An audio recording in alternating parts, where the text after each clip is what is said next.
This is One-on-One.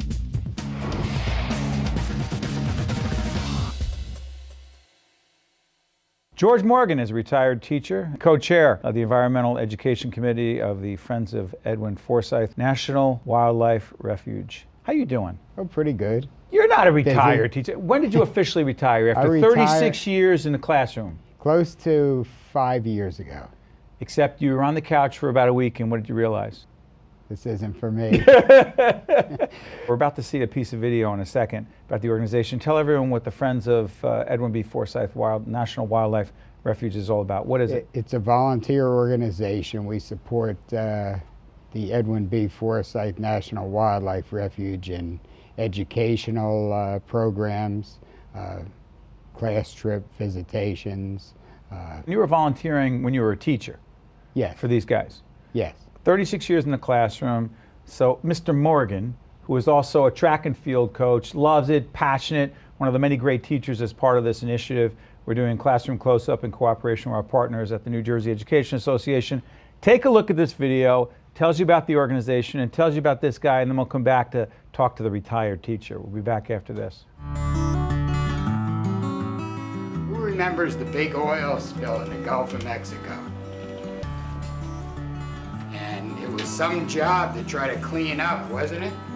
As a retired science teacher, George Morgan continues to care about the environment, so much so that he volunteers his time teaching young students about wildlife and conservation. So you're going to make the boom first. It's going to look like this. It's like sucking up like the oil and maybe a little bit of the water. Today, George and several other volunteers from the Friends of Forsythe, a nonprofit organization that operates a wildlife refuge in Atlantic County, are performing science experiments that teach these third graders about oil spills. The first experiment, we used a aluminum cake pan where we simulated the Gulf of Mexico. Put food coloring in the water, we took Wesson oil, and we put black poster paint in it to make it look like oil. I see the water going. And I see some of the blue stuff. Yeah. We had each group build what we call an oil boom. That's what they use in the industry when they try to clean up. It's like a float that they can try to wrap around the oil spill itself and contain it. Not oil at all water. So they use the inquiry method to compare their results to other groups and come to a conclusion as to what the best material was. The effects of an oil spill like this, with millions and millions of gallons, goes all through the environment. What it does for my children is that it gives them hands-on experience from experts who know a lot of information about the various species of animals and nature in our area. So I just think it's a great opportunity for them to learn. An oil spill is a problem because it's bad for the environment. Mr. Morgan and his friends taught us that cleaning a bird would help the environment. Oil spill happened a long ways away, the other side of the country as far as they're concerned, and a lot of them do not understand what really happened. And it was just a little bit to show them with a hands-on project of what people went through. There were thousands of people went down to Louisiana to clean up the birds and so forth. And they had a small sampling of what happened. If they learn one thing that will help one animal or one aspect of the environment, it's a positive.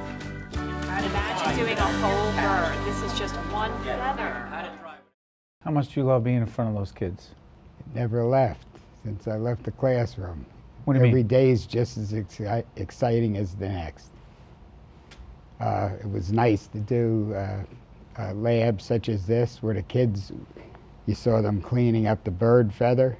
Well, we used poster paint and oil, and we tried different detergents and things, and we found out our conclusion was that Dawn worked the best, and that's what they use. Now, we had them do one feather, then we showed them a picture of, say, like a pelican. They're fairly large birds. Try cleaning one of those, and it's not going to sit there. You are a science teacher deep in your heart, are you not? Yes. Deep in your heart. Hmm. Am I misunderstanding or miscalculating? But when you were watching that video, was that somewhat emotional for you? Very nice. Nice to see the kids respond. And What do you say to those who say, come on, you did it for 36 years. It's been 5 years since you officially retired. That means 41 years.